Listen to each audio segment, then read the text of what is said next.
સૌથી પહેલા તો જેમની ઉંમર થતી હતી એમને આ તકલીફ થતી હતી, પરંતુ હવે તો યંગસ્ટર્સને પણ આ તકલીફ થવા લાગી છે. તેની પાછળનું સૌથી મોટું કારણ શું હોઈ શકે? ઓવરવેટના કારણે લોડ વધી જાય ઘૂંટણ ઉપર, એટલે આપણું ઘસારાની સ્પીડ વધતી જતી હોય છે. આ બધા કારણોથી આપણને યંગ એજમાં દુખાવા જોવા મળતા હોય. જ્યારે તમે નીચે પલાઠી વાળીને બેસો કે ઉપડક બેસો ત્યારે દુખાવો ચાલુ થવા મળે, અથવા તમે દાદર ચડ ઉતર કરો ત્યારે પેઇન શરૂ થવા મળે. તો આ બધા લક્ષણોથી આપણને ખ્યાલ આવે કે આપણને હવે ઘસારો થવા લાગ્યો છે. હવે ની બાદ આપણે હિપની વાત કરી લઈએ. ગોળાની સમસ્યા પણ આજકાલ એક એજ બાદ ખૂબ મોટા પ્રમાણમાં જોવા મળે છે. ખાસ કરીને મહિલાઓને આની સમસ્યા જોવા વધારે મળતી હોય છે. તો ગોળાની સમસ્યાનું સૌથી મોટું કારણ શું છે? એવા કેસીસ જોવા મળે કે જ્યારે ગોળો તૂટે ને થાપાના ભાગમાં જ્યારે પેઇન થાય તો ઘણા વેદ પાસે જતા હોય ને પટ્ટો મરાવી દેતા હોય ને નેગ્લેક્ટ, આ ઇન્જુરી નેગ્લેક્ટ થઈ કહેવાય કે તમે ધ્યાન ના આપો. તો જ્યારે તમારો ગોળો તૂટે એટલે લોહીની નસું ફાટે, લોહીની નસું ફાટે એટલે તમારા ગોળામાં લોહી મળતું બંધ થઈ જાય, એટલે ફરીથી એવિયન થવાની ચાન્સીસ વધી જાય. આજકાલ ઘૂંટણનો દુખાવો કે ગોળાનો દુખાવો થાય એટલે માણસ પેઇન કિલર લેવાની શરૂઆત કરે. આ પેઇન કિલર ખરાબ તો નથી ને? પેઇન કિલર યુઝ્યુઅલી કેવું હોય છે કે પેઇન કિલર તમારી કિડની ખરાબ કરશે. ઘૂંટણના દુખાવાની અંદર ઇન્જેક્શન આપવાની વાત થતી હોય છે. એ ઇન્જેક્શન શું છે બેઝિકલી? એ કઈ રીતે કામ કરે છે? એ તમારા અંગો ખરાબ કરે છે, અંદરના જે મસલ્સ છે એ ખરાબ કરતા હોય છે. અને પરંતુ જ્યારે વાત આવે ટ્રેડમિલની, ત્યારે ઘણા બધા લોકો એવું કહેતા હોય છે કે આનાથી ઘૂંટણની સમસ્યા થઈ શકે છે. એ સાચું છે? તો રોબોટિક સર્જરી શું છે? સૌથી મોટો પ્રશ્ન લોકોને એ થાય છે કે આમાં ડોક્ટર સર્જરી કરે છે કે રોબોટ કરે છે? આઈડિયલી કન્વેન્શનલ સર્જરી જે હોતી હોય છે, જે નોન રોબોટિક સર્જરી, એમાં કટ 9 mm જેટલો આવી જતો હોય, ક્યારેક 11 mm આવી જાય. પણ રોબોટિક સર્જરીઝમાં તમે પહેલેથી પ્લાન કરી શકો કે મારે કેટલી જરૂર છે બોન કટ્સની. હવે માનો કે મારે 5 mm ની કટ કરવાની જરૂર છે, તો આપણે આંખ્યુંથી 5 mm એક્યુરેટ કટ કરવું થોડું ડિફિકલ્ટ થતું હોય છે. 5 નું 5.5 mm થઈ શકે અને 4.5 થઈ શકે, ઇવન 4 થઈ શકે. દુખાવો થાય તો સર્જરી કરાવવી જ પડે? માઇનર દુખાવો હોય તો આપણે સર્જરી કરાવવાની કોઈ જરૂર નથી પડતી. ત્યારે યુઝ્યુઅલી આપણે કયા તબક્કે એવું લાગે કે જ્યાં સર્જરી કરાવવી જ પડશે? જ્યારે તમારું ચાલવાનું બંધ થઈ જાય, એટલે તમે જ્યારે સવારે ઉઠીને ટોયલેટ બાથરૂમ જવું હોય અથવા મોર્નિંગ વોક પર જવું હોય ને તમને પેઇન થતું હોય, ત્યારે આ સ્ટેજમાં તમારે સર્જરી કરાવવી જરૂરી થઈ જાય છે. અચ્છા, જ્યારે માણસને ઓપરેશન થાય એ દિવસથી લઈને જ્યાં સુધી રિકવરી ના આવે એ સમયગાળો ખૂબ મહત્વનો હોય છે. પરંતુ કયા દિવસે માણસ ચાલી શકે? બીજા જ દિવસે, ઓપરેશનના બીજા જ દિવસે માણસ ચાલતો થઈ જતો હોય છે. અચ્છા, આપણે રોબોટિક સર્જરીની વાત કરી રહ્યા છે, તો સામાન્ય સર્જરી અને રોબોટિક સર્જરીમાં મુખ્ય તફાવત કયો છે? પરફેક્શન. આપણે રોબોટિક સર્જરીની વાત કરી રહ્યા છે, તો એકચ્યુઅલમાં મોટો પ્રશ્ન એ થાય છે કે આનો સક્સેસ રેટ કેટલો છે? તમારે ઇમ્પ્લાન્ટ મોંઘો નાખી દીધો છે, પણ એને જો પરફેક્ટલી રીતે ફિટ નહીં કરો, જેમ કે પરફેક્ટ અલાઇનમેન્ટ અને બેલેન્સ પરફેક્ટ રીતે ફિટ નહીં કરો, તો તમારો મોંઘો ઇમ્પ્લાન્ટ એ ઘસાઈ જશે. તો રોબોટિક સર્જરી કોઈ માણસ કરાવે તો એમાં દુખાવો કેટલો થતો હોય છે? કોઈને દુખાવો થાય છે નીમાં અથવા તો ગોળામાં, તો એનો કોઈ પરમિનન્ટ ઇલાજ છે ખરા? તો સર્જરી દ્વારા જે પોસિબલ છે કે પછી સર્જરી વગર પણ પોસિબલ છે? કોઈ પણ જોઇન્ટ્સ હોય એમાં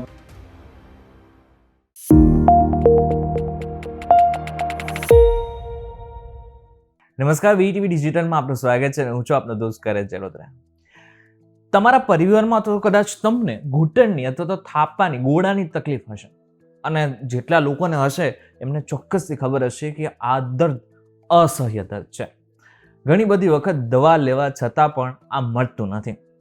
પરંતુ જો તમને આની સમસ્યા છે ને, તો આજનો અમારો આ જે પોડકાસ્ટ છે ને, એ તમારા માટે ગેમ ચેન્જર સાબિત થઈ શકે છે. કારણ કે આજે અમારી સાથે જો ગેસ્ટ છે ને, એ તમારી બધી જ પીડાને ગાયબ કરી દે છે. આજે અમારી સાથે છે doctor Kaushik Patel. Doctor Kaushik Patel orthopaedic સર્જન અને રોબોટિક ની એન્ડ હિપ રિપ્લેસમેન્ટમાં એમની માસ્ટરી છે. સુરતમાં કાર્યરત doctor Kaushik Patel medical science અને લેટેસ્ટ ટેકનોલોજીના સમન્વયથી હજારો દર્દીઓને ફરીથી પીડામુક્ત અને ગતિશીલ જીવન આપ્યું છે. તેઓ ખાસ કરીને રોબોટિક સર્જરી દ્વારા ઓપરેશનમાં 100% સચોટતા અને ઝડપી રિકવરી લાવવા માટે જાણીતા છે. તો સૌથી પહેલા તો સર, સ્વાગત છે તમારું વીટીવી ડિજિટલમાં. Thank you. સૌથી પહેલો જ પ્રશ્ન પૂછી લઈશ ઘૂંટણ અને ગોળાનો, અને એમાં પણ ખાસ કરીને જે ઘૂંટણની તકલીફ છે એ બહુ જ છે અત્યારે આજકાલ.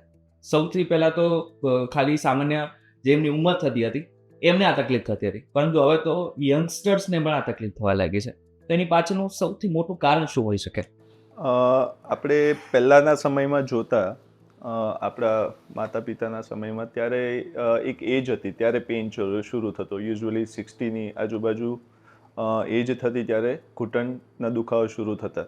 લેકિન આજે આપણે જોઈએ છીએ કે 40ની એજમાં ખાસ કર લેડીઝને પેઇન શરૂ થતું હોય છે અને ધીરે ધીરે 50ની આજુબાજુ પહોંચે ત્યાં ઘણો ખરો ઘસારો ઘૂંટણનો થઈ જતો હોય છે. એનું મેઇન રીઝન છે આપણી જે લાઈફસ્ટાઈલ જે છે જે ખરાબ થઈ ગઈ છે ખાવા બાબતે. મેઇન તમારું જે જંક ફૂડનું જે ખાવાની જે પ્રેક્ટિસ છે એના લીધે તમારું વેઇટ વધતું જાય છે. ઓઇલી ફૂડ છે, ફ્રાઈડ ફૂડ છે. તમે આજે જોઈએ તો પહેલાં આપણે મંથમાં એકાદ વાર બહાર જમવા જતા કે એવું કરતા, પણ અત્યારે રૂટીનલી જુઓ તો વીકલીમાં લોકો 2-3 વાર બહાર ખાતા જોઈએ અને સાંજે તો જોઈએ તો બધા બર્ગર ને પીઝા જ વધુ ભાગે બધા જમતા હોય. અને આજે જોઈએ તો તમે રેસ્ટોરન્ટ જુઓ ને જંક ફૂડ્સના સ્ટોર જુઓ બહુ જ ખુલી ગયા છે. યુઝ્યુઅલી આજની જે પ્રેક્ટિસ, આજના જે યંગ જનરેશન્સની જે ખાવાની જે હેબિટ્સ છે, લાઈફસ્ટાઈલ છે, એ થોડુંક ઓઇલી ફૂડ્સ ને જંક ફૂડ્સ તરફ વળતું જાય છે. એના લીધે આપણું અનનેસેસરી વેઇટ વધે છે અને વેઇટ જે વધે એનો લોડ તો ઘૂંટણ ઉપર જ આવવાનો. અને ઓઇલી ફૂડ્સ ખાવાથી આપણા જે શરીરમાં ઇન્ફ્લેમેશન, સોજો થાય. ઇન્ફ્લેમેશન એટલે અંદરના જે પણ સ્નાયુ છે એમાં સોજો આવે અથવા મસલ્સ છે એમાં સોજો આવે. તે બાબતે જ્યારે ઇન્ફ્લેમેશન્સ વધે ત્યારે આપણે ઘૂંટણનો ઘસારો તેજીથી થતો હોય છે અને ઓવરવેટના કારણે લોડ વધી જાય ઘૂંટણ ઉપર એટલે આપણું ઘસારાની સ્પીડ વધતી જતી હોય છે. આ બધા કારણોથી આપણને યંગ એજમાં દુખાવા જોવા મળતા હોય છે. તો બીજો પ્રશ્ન એવો થાય કે આ બધું જ દુખાવાની શરૂઆત થઈ જાય તો કયા એવા લક્ષણો દેખવા લાગે કે જ્યાં હવે લોકોએ સમજી જવું જોઈએ કે આ ગંભીર થતું જાય છે? લક્ષણો જોવા જઈએ તો યુઝ્યુઅલી આપણે બધી જ એક્ટિવિટીઝ કરતા હોઈએ, દાદર ચડ ઉતરવું ને બહાર જવું ને બધું કરવું આપણે યુઝ્યુઅલી કરતા હોઈએ. પણ જ્યારે તમારી એક્ટિવિટીઝ રિસ્ટ્રિક્ટ થવા મળે કે જ્યારે તમે નીચે પલાઠી વાળીને બેસો કે ઉબળક બેસો ત્યારે દુખાવો ચાલુ થવા મળે અથવા તમે દાદર ચડ ઉતર કરો ત્યારે પેઇન શરૂ થવા મળે, તો આ બધા લક્ષણોથી આપણને ખ્યાલ આવે કે આપણને હવે ઘસારો થવા લાગ્યો છે, ઘૂંટણમાં ઘસારો થાય છે.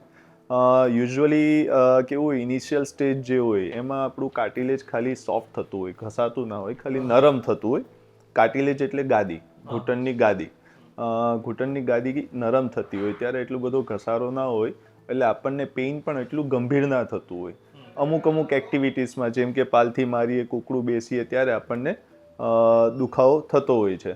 પણ આ ઇનિશિયલ સ્ટેજમાં આપણે ડૉક્ટરને બતાવીએ તો આપણે એને સ્લો કરી શકીએ અથવા ઘસારાને આપણે રોકી શકીએ, એની સ્પીડ આપણે ઓછી કરી શકીએ. એટલે જ્યારે પેઇન થતું હોય તો એને નજરઅંદાજ ના કરવું કે આપણે કોઈ ડૉક્ટરને, ઓર્થોપેડિક ડૉક્ટરને કન્સલ્ટ કરવું. અચ્છા, દુખાવો થાય તો સર્જરી કરાવવી જ પડે? કયા સ્ટેજનો દુખાવો છે, એની સિવિરિટી કેવી છે, ગંભીરતા કેવી છે. માઇનર દુખાવો હોય તો આપણે સર્જરી કરાવવાની કોઈ જરૂર નથી પડતી. ત્યારે યુઝ્યુઅલી આપણે ફિઝિયોથેરાપી અથવા મેડિસિન્સથી આપણે સારું કરી શકતા હોઈએ. અને ખાસ કરીને લાઈફસ્ટાઈલ મોડિફિકેશન, આપણું વેઇટ રિડ્યુસ કરો, આપણું જે વજન છે એને રિડ્યુસ કરો, પ્લસ થોડીક એક્સરસાઇઝ કરો અને બહાર જઈને વિટામિન ડી એટલે સનલાઇટ રૂપી વિટામિન ડી લો. આ બધી કરતા હોઈએ તો આપણું પેઇન જતું રહેતું હોય છે.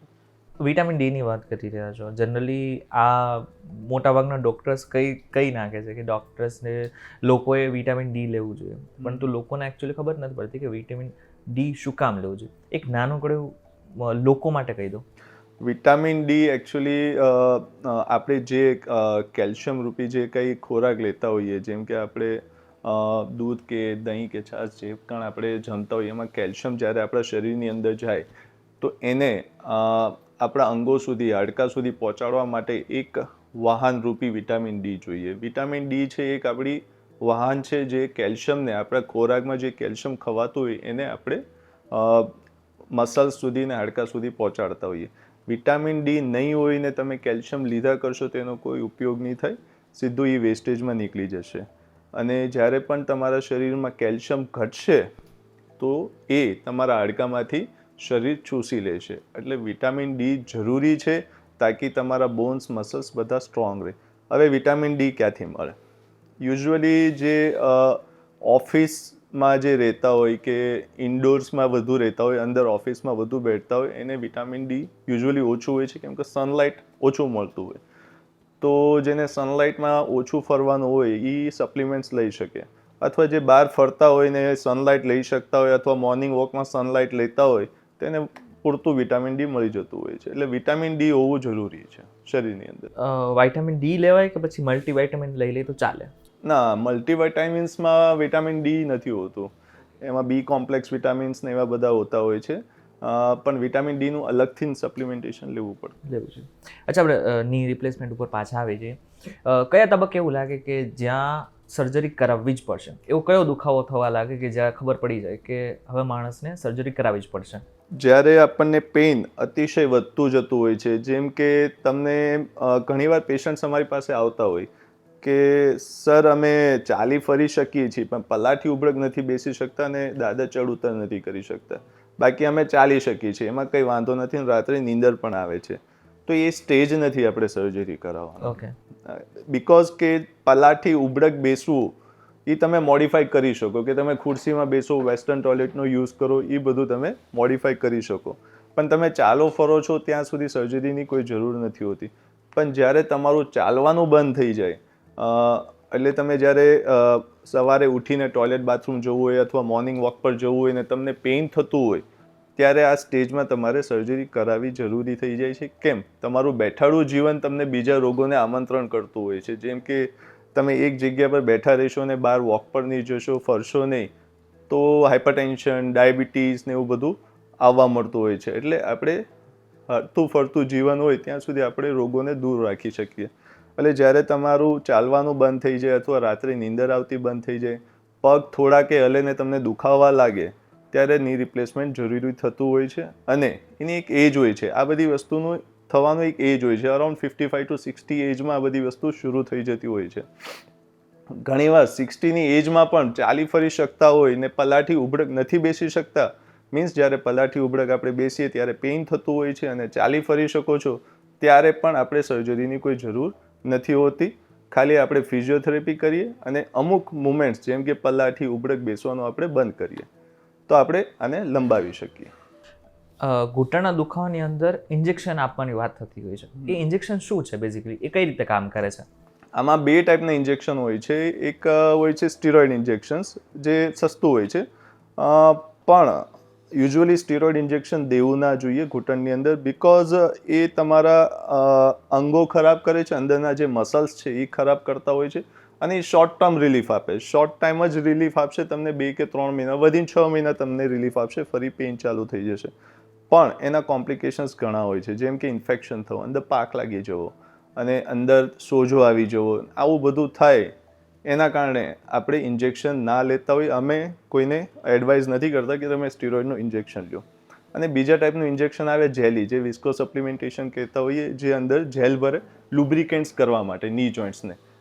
આનો પણ ફાયદો તમને યંગ એજમાં વધુ જોવા મળે. ઓકે. જેમ કે હજી 40ની એજમાં તમારો ઘસારો શરૂ થયો છે ને તમને પેઇન લાંબા સમયથી છે, 6 મહિના, વર્ષથી, તો તમે વિસ્કો સપ્લિમેન્ટેશન લઈ શકો અને આપણા ઘૂંટણને ફરીથી લુબ્રિકેન્ટ્સ કરી શકો અને એને બચાવી શકો. એ ઇન્જેક્શન લેવાય. Viscosupplementation is good. પણ જ્યારે ઘસારો અતિશય થઈ ગયો હોય, પૂરેપૂરો ઘસારો થઈ ગયો હોય અને તમારી ઉંમર અરાઉન્ડ 60-65ની હોય, ત્યારે આ જેલ લેવાનો કોઈ ફાયદો નથી. અનનેસેસરી વેસ્ટ ઓફ મની છે.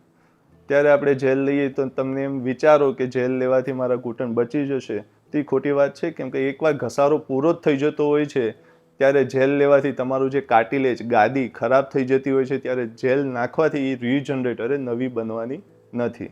એટલે ત્યારે એ એજમાં જ્યારે ઘસારો પૂર્ણ થઈ ગયો છે, પૂરેપૂરો થઈ ગયો છે, ત્યારે જેલ લેવાનો કોઈ ફાયદો નથી. હવે સર્જરી ઉપર આવીએ. રોબોટિક સર્જરી, જેના માટે તમે પ્રખ્યાત છો, લોકો તમારી પાસે આવે છે, પરંતુ આ રોબોટિક સર્જરી શું છે? સૌથી મોટો પ્રશ્ન લોકોને એ થાય છે કે આમાં ડોક્ટર સર્જરી કરે છે કે રોબોટ કરે છે? એકચ્યુઅલી રોબોટિક સર્જરીઝમાં આપણે એક મશીન છે જેના મદદરૂપે આપણે પેશન્ટને એક્યુરેસી આપીએ છીએ. સર્જરી તો હંમેશા ડૉક્ટર જ કરે છે. ખાલી આપણે મશીનથી આપણે આઈડિયાઝ લઈએ છીએ અને આપણે એને એક્ઝિક્યુટ કરીએ છીએ. એક્ઝિક્યુટ મીન્સ કે માનો કે મારે જ્યારે અમે જોઈન્ટ્સ બદલતા હોઈએ તો અમુક આપણે બોન્સ કટ કરતા હોઈએ, તો જ જોઈન્ટ્સ જવાનો છે. ખરાબ પાર્ટ્સ કટ કરીને આપણે આર્ટિફિશિયલ જોઈન્ટ્સ બેસાડતા હોઈએ. તો આપણે મશીન દ્વારા આપણે પહેલેથી ડિસાઇડ કરી શકીએ કે મારે કેટલા એમએમનો કટ્સ લેવો છે. ઓકે. આઈડિયલી કન્વેન્શનલ સર્જરી જે હોતી હોય છે, જે નોન રોબોટિક સર્જરી, એમાં કટ્સ 9 એમએમનો જતો 9 જેટલો આવી જતો હોય, ક્યારેક 11 આવી જાય. પણ રોબોટિક સર્જરીઝમાં તમે પહેલેથી પ્લાન કરી શકો કે મારે કેટલી જરૂર છે બોન કટ્સની. જેમ કે મારે 5 ની જરૂર છે તો હું 5 જ કટ કરીશ, રાઈટ. તો તમારું ઓલરેડી 5 કટ કર્યું છે તો તમારું 4-5 તો બચી ગયું કમ્પેરેટિવ કન્વેન્શનલ સર્જરીઝ. તો રોબોટિકના ફાયદા એ છે કે તમે પહેલેથી પ્લાન કરી શકો કે મારે કેટલું બોન કટ કરવાની જરૂર છે. હવે માનો કે મારે 5 ની કટ કરવાની જરૂર છે, તો આપણે આંખોથી 5 એક્યુરેટ કટ કરવું થોડુંક ડિફિકલ્ટ થતું હોય છે. 5નું 5.5 થઈ શકે અને 4.5 થઈ શકે ને ઇવન 4 થઈ શકે. તો આપણે રોબોટિકના મદદથી, રોબોટિકના હેન્ડ પીસના મદદથી આપણે એક્યુરેટ 5 કટ જ લેતા હોઈએ. એટલે આ એક્યુરેસી માટેનું મશીન છે. રોબોટ જાતે કોઈ ડિસિઝન નથી લેતું. કેટલું કટ્સ લેવું એ બધું જ ડૉક્ટરની હાથમાં છે.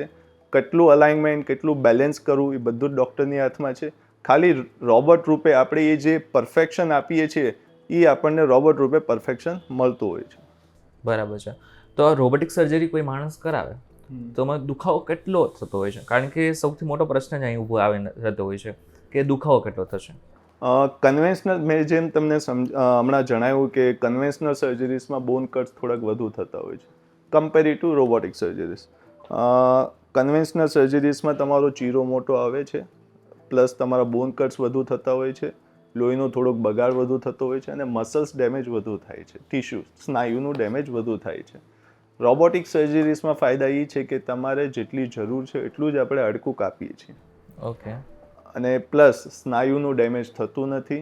હાડકામાં આપણે એક લાંબો ખાડો જે કન્વેન્શનલમાં કરવો પડતો હોય છે એ રોબોટિકમાં કરવો નથી પડતો અને ચીરો પણ નાનો આવે છે. તો આ બધા જ ફાયદાના કારણે અલ્ટિમેટલી આપણું પેઇન ઓછું થતું હોય છે અને રિઝલ્ટ આપણને જલ્દી જોવા મળે. તો રિકવરી આવતા કેટલો સમય લાગે? અરાઉન્ડ 20 દિવસથી 30 દિવસ જેવું લાગે. અચ્છા, જ્યારે માણસને ઓપરેશન થાય એ દિવસથી લઈને જ્યાં સુધી રિકવરી ના આવે એ સમયગાળો ખૂબ મહત્વનો હોય છે, પરંતુ કયા દિવસે માણસ ચાલી શકે? બીજા જ દિવસે, ઓપરેશનના બીજા જ દિવસે માણસ ચાલતો થઈ જતો હોય છે. ધીરે ધીરે એમનું વોકઆઉટ છૂટતું હોય છે. પછી 20 થી 25 દિવસ લાગે ત્યારે રોજિંદા એની એક્ટિવિટીઝ કરવા લાગતો હોય છે. જેમ કે આપણે સર્વિસમાં જવું કે જોબ કરવા જવું, 20 થી 30 દિવસની અંદર બધું કરવા લાગતો હોય છે. હવે કોઈ વ્યક્તિ છે કે જેની ઉંમર 70 વર્ષની છે, તો શું આ ઓપરેશન કરાવી શકે? અને જો ઓપરેશન કરાવી શકે તો એને કેટલો ફાયદો મળી શકે? ઘણીવાર આપણે એજ ના જોઈએ, પેશન્ટ કેવું ફિટ છે એ જોતા હોઈએ. ઘણીવાર આપણે 80ના એજમાં પણ અમે સર્જરીઝ કરતા હોઈએ પણ પેશન્ટ ફિટ હોય છે. ફિટ ઇન ધ સેન્સ કે એમના જે હાર્ટ છે, એમના લંગ્સ છે, એટલે ફેફડા છે અને હૃદય છે એ સ્વસ્થ હોવું જોઈએ, એક્ટિવ હોવા જોઈએ. કોઈ પણ પેશન્ટ છે એ થોડોક એક્ટિવ હોવો જોઈએ. અંદર એમની બીમારી, અંદરૂની બીમારી જેમ કે કોઈ હાઇપરટેન્સિવ ડાયાબિટીસ છે કે એની છે તો કેટલું કંટ્રોલ છે, હાર્ટ ફંક્શન્સ, હૃદયનું ફંક્શન કેવું કામ કરે છે, બધું જ જોઈને અમે ડિસિઝન લેતા હોઈએ કે આ વ્યક્તિ ઓપરેશન કરવા લાયક છે. કોઈને દુખાવો થાય છે નીમાં અથવા તો ગોળામાં, તો એનો કોઈ પરમિનન્ટ ઇલાજ છે ખરા? શું સર્જરી દ્વારા જે પોસિબલ છે કે પછી સર્જરી વગર પણ પોસિબલ છે? ઘૂંટણ અથવા ગોળામાં જે ઘસાતું હોય છે એ કાર્ટિલેજ ઘસાતું હોય છે. કોઈ પણ જોઇન્ટ્સ હોય એમાં ભગવાને કાર્ટિલેજ નામની વસ્તુ આપી છે અને કાર્ટિલેજ ઘૂંટણમાં થોડીક જાડી આપેલી હોય છે, અરાઉન્ડ 4 જેટલી. કાર્ટિલેજ એકવાર પતી જાય અથવા ઘસાઈ જાય એ રીજનરેટ નથી થતી. તમે જોશો કે આપણને કંઈક છોલાણ થયું છે, ચામડી કપાઈ ગઈ છે કે વાગ્યું છે તો એ ઓટોમેટિક હીલ થઈ જતી હોય છે. સમજે? કેમ કે ત્યાં બ્લડ સપ્લાય છે. આ ભગવાને એવી પ્રકૃતિ એવી આપણને દેન આપી છે કે આપણને કઈ વાગે એટલે એ ઓટોમેટિક ચોંટી જતું હોય છે. માનો કે ચામડીમાં કટ લાગ્યો તે ઓટોમેટિક હીલ થઈ જાય છે, રૂજાઈ જાય છે. પણ કાર્ટિલેજ એવી વસ્તુ છે ત્યાં કોઈ નસું નથી જતી, લોહીની નસું નથી જતી, કશું નથી થતું, ત્યાં બ્લડ સપ્લાય જ નથી કાર્ટિલેજમાં. તો એકવાર એ કાર્ટિલેજ ખરાબ થશે તો એ રીજનરેટ નહીં થાય. એટલે એનું કોઈ પરમાનન્ટ સોલ્યુશન નથી કે જે ખરાબ થઈ ગયું છે એને ફરીથી આપણે રીજનરેટ કરી શકીએ. હા, એ છે કે તમે જે કાર્ટિલેજ ડેમેજ થાય છે એને તમે સ્લો કરી શકો. કેવી રીતના? તમારી એક્ટિવિટીઝ મોડિફાઈ કરવામાં, સારો ખોરાક લેવામાં, વેઇટ રિડ્યુસ કરવામાં, આ બધી વસ્તુ કરશો તો તમે જે કાર્ટિલેજ ડેમેજ થાય છે એને તમે સ્લો કરી શકો. અચ્છા, હું જે નેક્સ્ટ પ્રશ્ન પૂછવા જઈ રહ્યો છું એ જીમ ફ્રેક્સ માટે છે. કારણ કે આજકાલ લોકો જીમમાં પણ જાય છે, એક્સરસાઇઝ કરે છે, જેનાથી એના શરીરને ખૂબ મોટો ફાયદો થાય છે. પરંતુ જ્યારે વાત આવે ટ્રેડમિલની, ત્યારે ઘણા બધા લોકો એવું કહેતા હોય છે કે આનાથી ઘૂંટણની સમસ્યા થઈ શકે છે. એ સાચું છે? ના, એ ખોટી વસ્તુ છે. તમે જેટલું એક્સરસાઇઝ કરશો, તમે ટ્રેડમિલ કરો અથવા જીમમાં જાઓ, ઇટ્સ ગુડ, પણ એક લિમિટ સુધી. માનો કે તમે વેઇટ લિફ્ટિંગ કરો છો તો એક લિમિટ સુધી હોવું જોઈએ. તમારા મસલ્સ કે જોઈન્ટ્સ ઇન્જ્યુર ના થવા જોઈએ. તમે કરો જેનાથી મસલ સ્ટ્રેન્થ થાય એ સારી વસ્તુ છે. અને રહી ટ્રેડમિલની વાત, ટ્રેડમિલમાં વોક કરવાથી ઘૂંટણ ઘસાતા ઇન્ક્લાઇન વર્ક કરવાથી? ના ઘસાય. ઉટાનું તમારું ઘૂંટણની મસલ્સ છે એ સ્ટ્રેન્થ થશે અને તમારા જે કાર્ટિલેજ છે એ હેલ્ધી થશે અને રિજનરેટ થશે. મતલબ આ માત્ર એક અફવાદ છે. હમ. હવે ની બાદ આપણે હિપની વાત કરી લઈએ. ગોળાની સમસ્યા પણ આજકાલ એક એજ બાદ ખૂબ મોટા પ્રમાણમાં જોવા મળે છે. ખાસ કરીને મહિલાઓને આની સમસ્યા જોવા વધારે મળતી હોય છે. તો ગોળાની સમસ્યાનું સૌથી મોટું કારણ શું છે? એકચ્યુઅલી કોવિડ પછી ઘણા કેસીસ આવા ગોળાના જોવા મળે છે. ગોળા ખરાબ હોય, જેને અમે કહીએ એવીએન, એવેસ્ક્યુલર નેક્રોસિસ. કોવિડ ટાઈમમાં લાઈફ સેવિંગ ડ્રગ્સ હતી સ્ટીરોઇડ. સ્ટીરોઇડ લેવાથી આપણે પેશન્ટને બચાવી શકતા હતા જ્યારે એ આઈસીયુમાં જતા ત્યારે. તો ઘણીવાર આ સ્ટીરોઇડ લેવાથી જે આપવું જ પડે એવું હતું જીવન બચાવવા માટે, પેશન્ટને બચાવવા માટે આપણે સ્ટીરોઇડ દેવું જ પડે એવું હતું. બીજી કોઈ ડ્રગ્સ હતી નહીં. લાઈફ સેવિંગ ડ્રગ્સ એને જ કહેવાય. એટલે આપણે જ્યારે સ્ટીરોઇડ આપીએ તો એના કોમ્પ્લિકેશન રૂપે એવીએન ઘણા કેસીસ જોવા આજે મળે છે. અને બીજા કારણો ઘણા છે કે આલ્કોહોલ ઓવર ડ્રિંક કરવું, તમાકુ બહુ જ ખાવી, આ બધા કારણો, તમારે અનહેલ્ધી તમારી જે લાઈફસ્ટાઈલ છે એ જીવન જીવશો તો તમને એવીએનના કેસીસ જોવા મળે. પણ મેઇન રીઝન છે સ્ટીરોઇડ, જે આપણને કોવિડ પછી આપણને ઘણા કેસીસ એવીએનના જોવા એટલે જ મળે છે. તો આમાં પણ સર્જરી કરાવવી જ પડે કે પછી આમાં પણ? એવીએનના પણ સ્ટેજીસ હોય. ઇનિશિયલ સ્ટેજમાં સર્જરીની જરૂર નથી હોતી. તમે એને મેડિસિન્સ લઈને એને સ્લો કરી શકો, રોકી નથી શકતા એને પણ. બરાબર. હજી એવા કેસીસ બહુ ઓછા જોવા મળ્યા છે કે તમે એવીએનને રિવર્સ કરી શકો. બહુ ઓછા કેસીસ જોવા મળ્યા છે. આપણે કોર ડિકમ્પ્રેશન સર્જરી આવે છે જેમાં મલ્ટિપલ ડ્રીલ હોલ્સ કરતા હોઈએ જોઈન્ટના ભાગમાં. પછી ત્યાં આપણે વેસ્ક્યુલર ગ્રાફ્ટ એટલે બ્લડ રૂપી બોન ગ્રાફ્ટ નાખતા હોઈએ. આ બધા પ્રોસિજર કરવાથી એના જે સક્સેસ રેટ છે બહુ ઓછા છે કે આપણે એવીએનને બચાવી લીધો, એટલે એવીએનથી આપણે રિવર્સ આવી ગયા અને બચી ગયો આપણો ગોળો. એવા સક્સેસ રેટ બહુ ઓછા છે. આ પણ ઇનિશિયલ સ્ટેજમાં તમે એને એક્સટેન્ડ કરી શકો આ બધી સર્જરીઝ દ્વારા. કોર ડિકમ્પ્રેશન છે, પછી બિસ્ફોસ્ફોનેટ્સ દવા છે, આ રૂપે આ દવાને એ બધી સર્જરી કરીને તમે એને લંબાવી શકો. પણ ઘણીવાર આ બધું કરવા છતાં પણ આપણો ગોળો બચતો નથી. છેલ્લા સ્ટેજમાં આવી જાય અને આર્થરાઇટિસ ચેન્જીસ એટલે આખો ગોળો ખરાબ થઈ જાય પછી આપણે હિપ રિપ્લેસમેન્ટ કરવું પડતું હોય છે. કોઈ વ્યક્તિ પડી જાય, એક્સિડન્ટ થાય, આ બાદ ગોળાની સમસ્યા ઊભી થતી હોય છે ઘણા બધા લોકોને. તો સૌથી મોટો પ્રશ્ન ત્યાં આવીને ઊભો રહી જાય છે કે ઘણા બધા લોકો એને નેગ્લેક્ટ કરતા હોય છે કે સામાન્ય દુખાવો છે, પરંતુ આ સામાન્ય દુખાવો એમના માટે મોટી સમસ્યા થઈ શકે. એવા કેસીસ જોવા મળે કે જ્યારે ગોળો તૂટે ને થાપાના ભાગમાં જ્યારે પેઇન થાય તો ઘણા વેદ પાસે જતા હોય ને પટ્ટો મરાવી દેતા હોય ને નેગ્લેક્ટ, આ ઇન્જુરી નેગ્લેક્ટ થઈ કહેવાય કે તમે ધ્યાન ના આપ્યું. તમે ટાઈમલી ઇલાજ લઈ લ્યો, ટાઈમલી એનું ફિક્સેશન કરાવી લ્યો તો તમારું ગોળો બચી શકે. ઓર્થોપેડિકમાં ઇમરજન્સી સર્જરીઝ બહુ ઓછી હોય છે, જેમાં એક સર્જરી છે ગોળો ફ્રેક્ચર થવો. તમારો ગોળો તૂટે એટલે એને તરત બેસાડીને એને ફિક્સ કરી દેવો પડે. ના કરીએ ને એને લંબાવીએ, સર્જરીને લંબાવીએ કે ભાઈ કાલે કરશું, પરમદી કરશું, તો એ ગોળો ફરીથી ખરાબ થવાની શક્યતા પૂરેપૂરી છે. કેમ કે જ્યારે તમારો ગોળો તૂટે એટલે લોહીની નસો ફાટે, લોહીની નસો ફાટે એટલે તમારા ગોળામાં લોહી મળતું બંધ થઈ જાય, એટલે ફરીથી એવીએન થવાની ચાન્સીસ વધી જાય.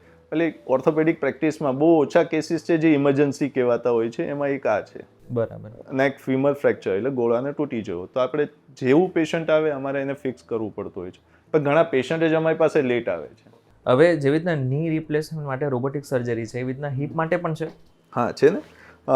હિપ રિપ્લેસમેન્ટ આપણે ગણીએ ને તો ની રિપ્લેસમેન્ટના રોબોટિક સેન્ટર્સ ઇન્ડિયામાં આજે ઘણા છે, પણ હિપ રિપ્લેસમેન્ટમાં રોબોટિક સેન્ટર્સ ઇન્ડિયામાં બહુ હજી ઓછા છે. જેમાં અમારું એક સેન્ટર છે જે છેલ્લા 2 વર્ષથી અમે રોબોટિક હિપ રિપ્લેસમેન્ટ કરીએ છીએ. અને એના મેઇન ફાયદા એ છે, આજે લોકોનો એક મનમાં ડર છે કે યુઝ્યુઅલી હિપ રિપ્લેસમેન્ટ થતું હોય છે યંગ એજમાં. યસ. એવીએનના કેસીસ યંગ એજમાં વધુ જોવા મળતા હોય છે, અરાઉન્ડ 30 to 40 યર્સની વચ્ચે જોવા મળતા હોય. ઘણીવાર તો 25 વર્ષના છોકરા પણ એવીએન સાથે આવતા હોય છે. અને ની રિપ્લેસમેન્ટ કેસીસ હોય છે ઓલ્ડ એજમાં.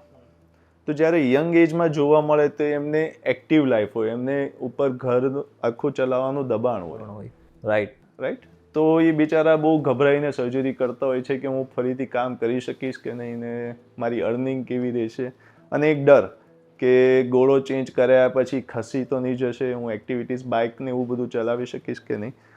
તો એ ડર કાઢવા માટે રોબોટિક સર્જરીસ આવી છે, જેના થકી આપણે જે ઇમ્પ્લાન્ટ અંદર જે સાંધો આપણે બેસાડીએ છીએ એ પરફેક્ટ તમારા એનાટોમી મુજબ, એટલે કુદરતી જેવી રીતના તમને એંગલ આપ્યા છે સાંધાના, એ જ એંગલે આપણે રોબોટિકના મદદથી આપણે એ જ એંગલે જોઈન્ટ બેસાડીએ છીએ, જેના થકી તમે નેચરલ, જેમ કે પાલથી કૂકડું બેસતા હતા એમ ફરીથી બેસી શકો, તમે તમારું નોર્મલ જીવન ફરીથી જીવી શકો આફ્ટર હિપ રિપ્લેસમેન્ટ.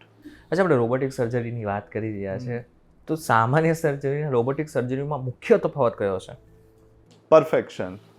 તમે આમ ગણીએ તો હું તમને એક બેસિક એક્ઝામ્પલ આપું છું કે પહેલાંના ટાઈમમાં ગાડી જે આપણે 4 વ્હીલ્સ હતી એનું અલાઇનમેન્ટ બેલેન્સ આપણે મેન્યુઅલી રીતે કરતા. યસ.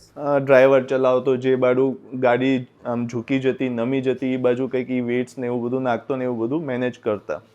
હવે આજની તારીખમાં એ મેન્યુઅલી બંધ થઈ ગયું. હવે કમ્પ્યુટરાઇઝ અલાઇનમેન્ટ બેલેન્સ આવી ગયું છે. મશીન ઉપર ગાડી મૂકવાથી તમારું ટાયર બેલેન્સ છે કે નહીં બધું કમ્પ્યુટર બતાવે, રાઈટ, અને ટેકનિશિયન એ પ્રમાણે મેનેજ કરે. રાઈટ. તો આજે ગાડીના જે ટાયર્સ છે એ અલાઇનમેન્ટ બેલેન્સ કરવા માટે કમ્પ્યુટરની ટેકનોલોજીની જરૂર પડે છે. તો એવી રીતે ભગવાને આપણને પગ આપ્યા છે, જે કમ્પેર કરીએ તો ગાડીના ટાયર ને મનુષ્યના પગ આ બંને સેમ જ છે. તો આપણા જે પગ છે એને અલાઇનમેન્ટ બેલેન્સ કરવા માટે જ આ રોબોટિક મશીન આવ્યા છે, જે થકી આપણે પરફેક્ટ અલાઇન અને બેલેન્સ કરી શકીએ આફ્ટર ની રિપ્લેસમેન્ટ ઓર હિપ રિપ્લેસમેન્ટ. અગર પરફેક્ટ અલાઇનમેન્ટ અને બેલેન્સ હશે તો તમે નોર્મલી એક નેચરલ રીતે ચાલી શકો ને સરખી રીતે ચાલી શકશો. બસ આ જ ફાયદા છે રોબોટિક્સના, પરફેક્શન. આપણે રોબોટિક સર્જરીની વાત કરી રહ્યા છીએ તો એકચ્યુઅલમાં મોટો પ્રશ્ન એ થાય છે કે આનો સક્સેસ રેટ કેટલો છે? કારણ કે કોઈ પણ વ્યક્તિ સર્જરી કરવાની ઈચ્છા ધરાવે તો એને ડર હોય છે કે પછી આ સક્સેસ જશે કે પછી નહીં જાય. આપણે સક્સેસ રેટની વાત કરીએ તો કન્વેન્શનલ સર્જરીસના સક્સેસ રેટ કરતાં રોબોટિક સર્જરીસના સક્સેસ રેટ વધુ હાઈ છે બિકોઝ ઓફ પરફેક્શન્સ. રાઈટ. જેમ કે કોઈ પણ સર્જરી તમે ચાહો ઇમ્પ્લાન્ટ્સ ગમે એટલું મોંઘો અથવા કોસ્ટલી નખાવો, ઘણીવાર પેશન્ટ્સ આવતા હોય છે કે સર અમારે મોંઘામાં મોંઘો ઇમ્પ્લાન્ટ નખાવો હોય છે, પણ તમારે ઇમ્પ્લાન્ટ મોંઘામાં મોંઘો નાખી દીધો છે પણ એને જો પરફેક્ટલી રીતે ફિટ નહીં કરો, જેમ કે પરફેક્ટ અલાઇનમેન્ટ અને બેલેન્સ, આ જે બે વસ્તુ ની રિપ્લેસમેન્ટમાં હોય છે, પરફેક્ટ રીતે ફિટ નહીં કરો તો તમારો મોંઘામાં મોંઘો ઇમ્પ્લાન્ટ એ ઘસાઈ જશે. ઓકે.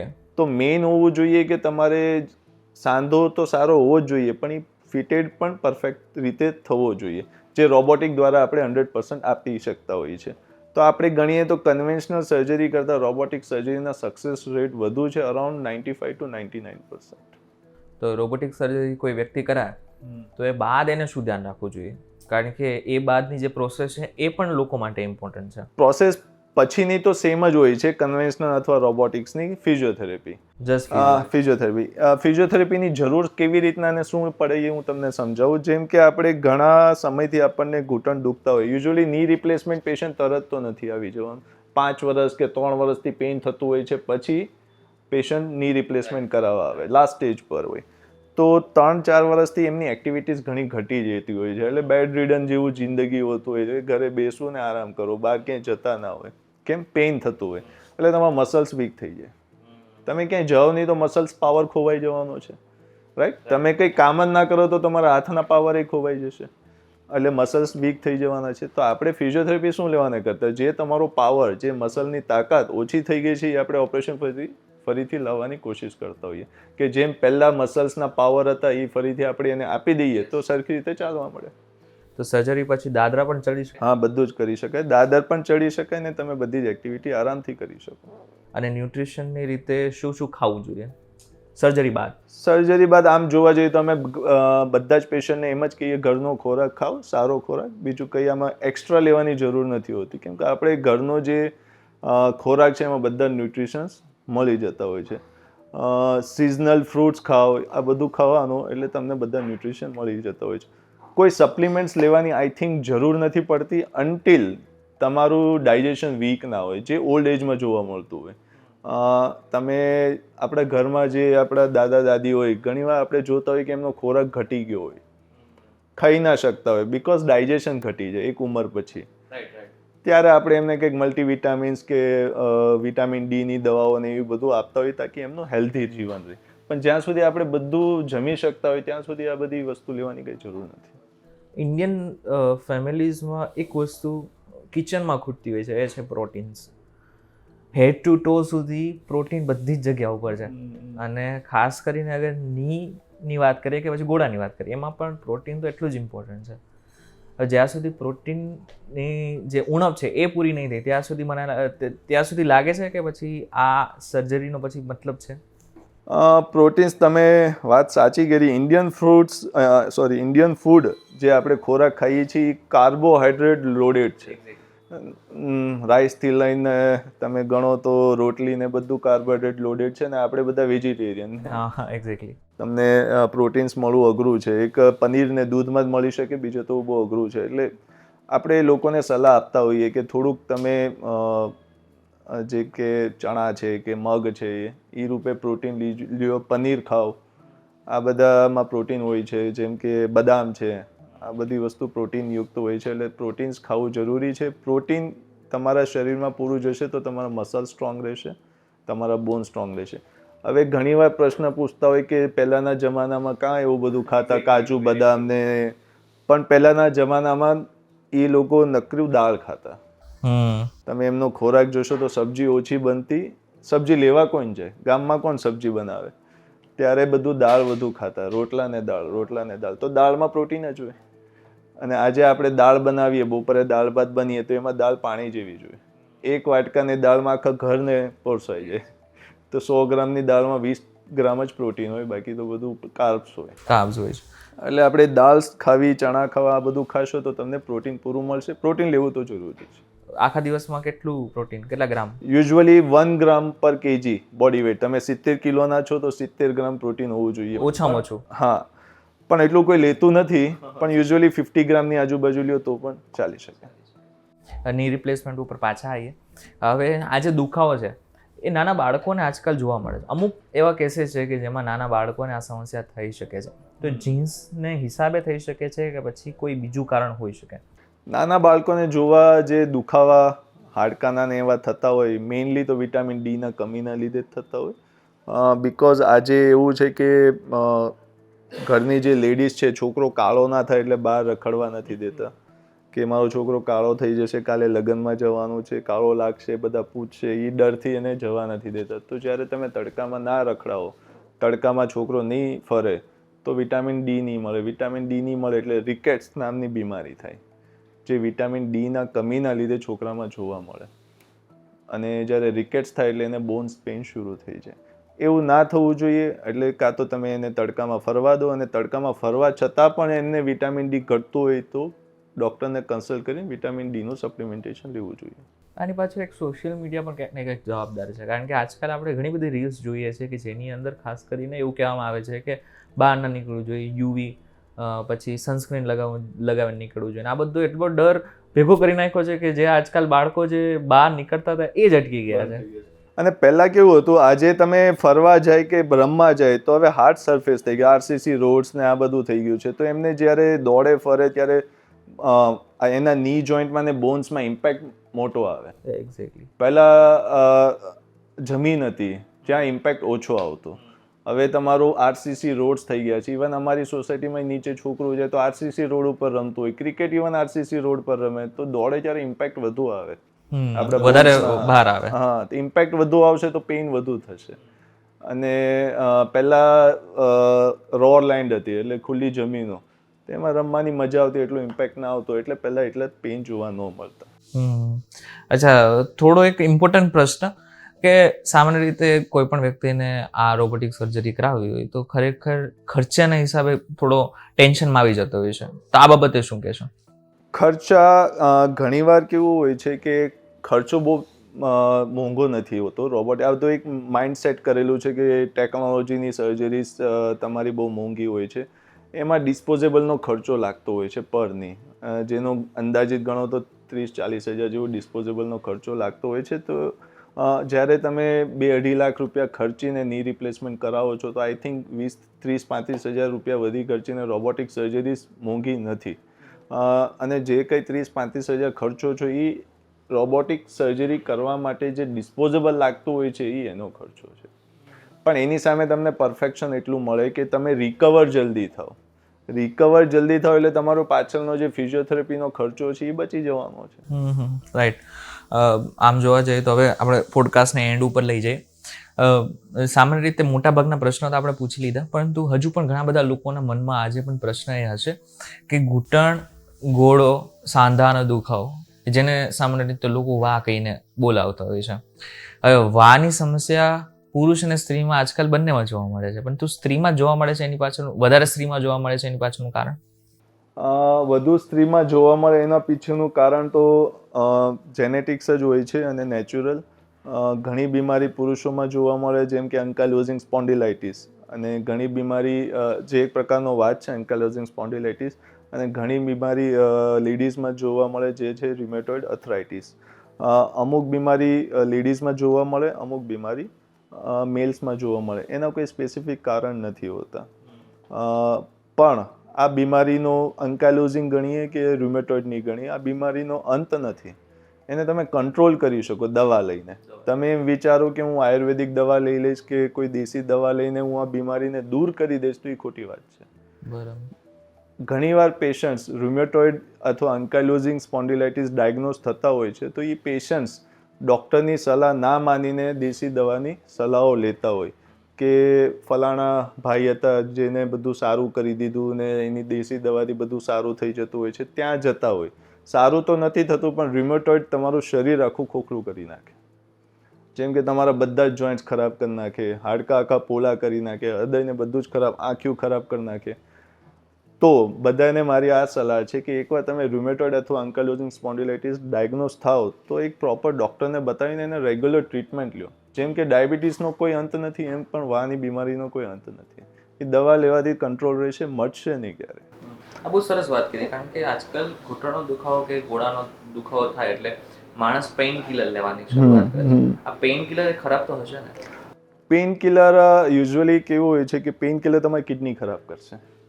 તમારો બીમારી તો નહીં બીમારી તો રિકવર નહીં થાય. જેમ કે તમારો આર્થરાઇટિક છે, ઘૂંટણ ખરાબ છે, અથવા એવીએન ગોળો ખરાબ છે, દવા લેવાથી એ તો સારું નહીં થાય, પણ તમારી કિડની ડેમેજ કર્યા કરશે. અને હા, બીજી વસ્તુ કે એવીએન થયા પછી મારી પાસે ઘણા પેશન્ટ આવે જે એવીએન મેં કીધું એમ યંગ એજમાં જોવા મળે. તો જ્યારે યંગ એજમાં જોવા મળે તો એ લોકો હિપ રિપ્લેસમેન્ટથી દૂર રહે કે અમારે નથી બદલાવો, નાની ઉંમર છે, અને એ લોકો અનનેસેસરી દેશી ઇલાજમાં જતા હોય છે, 4 લાખ 5 લાખ ખર્ચીને પછી આપણી પાસે આવે. અને જ્યારે અમારી પાસે સર્જરી કરાવવા આવે હિપ રિપ્લેસમેન્ટની, ત્યાં પૂરું બજેટ ખતમ. બરાબર. તો એવા ઘણા પેશન્ટો અમારી પાસે આવ્યા છે જેને આ બધા દેશી ઇલાજ કરવાથી એવીએનનો કોઈ ટ્રીટમેન્ટ મળ્યો નથી. તો મારી બધાની સલાહ છે કે તમે આ બધી વસ્તુમાં અનનેસેસરી પૈસા ના ખર્ચો જે સાયન્ટિફિક પ્રૂવન ના હોય. રાઈટ. જે સાયન્ટિફિક પ્રૂવન હોય. આજે બધાના જ ફોનમાં ગૂગલ છે, બધાના હાથમાં ફોન છે, આખી દુનિયા આમ ગણીએ તો બધાના હાથમાં જ છે. તમે સર્ચ કરો કે એવીએનની પ્રોપર ટ્રીટમેન્ટ શું છે. હા, એવીએનની પ્રોપર ટ્રીટમેન્ટ એમાં કોઈ અગર દાદા કે બાપા બતાવતો હોય તો ત્યાં જજો, પણ બતાવે તો જજો. એટલે અનનેસેસરી કોઈ દેશી દવામાં ના પડો, એમાં તમારા પૈસા જ બગડશે, અને એ પૈસા મારા ખ્યાલથી બચાવી રાખો તાકી પ્રોપર તમે સાંધો બદલાવી શકો. અચ્છા, છેલ્લો પ્રશ્ન, તમારે આટલા વર્ષોની લાઈફમાં, આટલા વર્ષોના કરિયરની અંદર ખાસ કરીને એવો કયો કિસ્સો છે કે જેમાં તમને પણ લાગ્યું કે આ અલગ જ છે? એવા ઘણા કિસ્સા. અમે જ હમણાં 5 દિવસ પહેલાં જ ઓપરેટ કરેલું. 4-5 વર્ષથી માજી ચાલ્યા જ નથી, એટલે એમ ગણીએ ને તો ટોયલેટ બાથરૂમ જવું એટલે એમ બહુ મુશ્કેલી. 5 વર્ષથી તો બહુ જ હેરાન. આમ પેઇન એમને તો 15 વર્ષથી હતું. અમારી પાસે રાજસ્થાનથી આવ્યા હતા એ પેશન્ટ. અત્યારે મારી હોસ્પિટલમાં એડમિટ જ છે, અને 3 દિવસ પહેલાં મેં સર્જરી કરી, આજે ચાલવા લાગ્યા છે. એટલે સારું છે અત્યારે, અને અમે સૂન રિકવર કરી દઈશું. આખા પગ એમના અલાઇનમેન્ટ, બેલેન્સ બધું જ ખરાબ હતું. અમે રોબોટિક દ્વારા બંને પગ સીધા કરીને એમને ચાલતા કરી. બરાબર છે સર. સૌથી પહેલાં તો થેન્ક યુ સો મચ, તમે અમારી સાથે જોડાયા. અમારી સાથેનો તમારો અનુભવ કેવો રહ્યો એ જરાક આ કેમેરામાં જોઈને. અમે અહીંયા સુરતથી આવ્યા અને પોડકાસ્ટ કર્યું, બહુ સરસ રહ્યું, અને અહીંયા વેલકમ પણ સારું મળ્યું. અહીંનું જે એટમોસ્ફિયર ને ઇન્ફ્રાસ્ટ્રક્ચર છે બહુ સરસ છે. અને આવનારા પોડકાસ્ટ જોયા કરજો અને આવા ઘણા પોડકાસ્ટ VTV દ્વારા બનતા રહેશે, તો બધામાં જોયા કરજો. નવી નવી માહિતી તમને મળ્યા કરશે. Thank you. જરા વિડીયો તમને કેવો લાગ્યો અમને જરા કમેન્ટ કરીને ચોક્કસ કહેજો. વિડીયો થકી જો તમને કોઈ ઇન્ફોર્મેશન મળી તો વિડીયો લાઈક અને શેર જરૂરથી કરજો. તો આવા જ ઇન્ફોર્મેટિવ વિડીયોઝ માટે VTV ડિજિટલ સાથે જોડાયેલા રહેજો.